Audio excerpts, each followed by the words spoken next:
மட்டும் பண்ணுறோம்னா இன்னைக்கு என்ன செய்கிறோம்னா, அதாவது கணக்கு அடிப்படை செயல்களை எப்படி நம்ம இந்த பேப்பர் கட்டிங் மூலமாக செய்து மாணவர்கள் சிறப்பாக செய்கிறாங்க. எப்படி ஒரு பயிற்சி கொடுத்துருக்கோம்.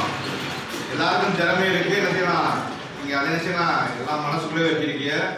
நீங்கள் என்ன செய்யலாம், அந்த மாதிரி பேப்பர் கட்டிங் எடுத்து இந்த கணக்குடைய 4 அடிப்படை செயல்பாடுகளை தெரியும். 4 அடிப்படை செயல் தெரியுங்களா எல்லாருக்கும்?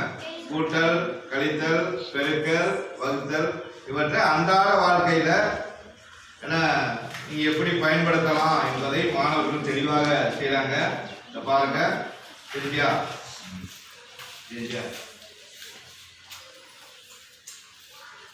அழகான என்னப்பா, ஏறு வரிசை, இறங்கு வரிசை மற்றும் வீட்டுக்கு தோரணங்கள் என கணக்கு வழியாக செய்யப்படுகிறது.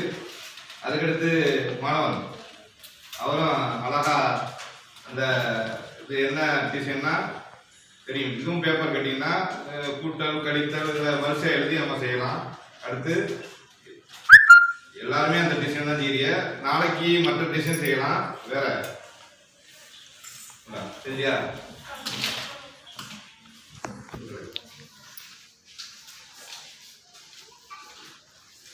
தேவையில்லாம கட் பண்ணுங்க.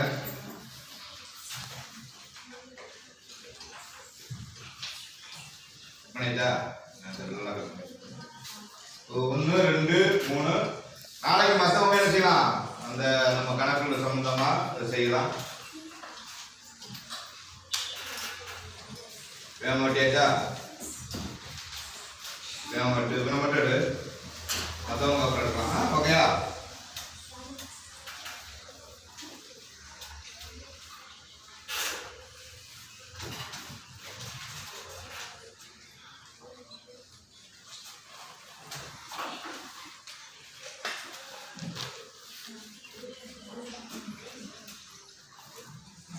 செஞ்சோன்னே எல்லாமே சிறப்பாக செஞ்சுட்டு இருக்கேன். எல்லாம் புதுசு தான், எல்லாம் 6வது தான் படிக்கிறீங்க. என்ன ப்ராக்டிஸ் பயிற்சி எடுக்கிறதுனா உங்களுக்கு வேகமாக சீக்கிரம் செய்யும். என்ன அதனால மாணவன் சிறப்பாக செய்யலாம். சரியா? எத்தனை நிமிஷம் ஆச்சு? எத்தனை நிமிஷம் ஆச்சு? 2 நிமிஷம் போயிடுச்சு. 3ஆவது நிமிஷம். கற்பனை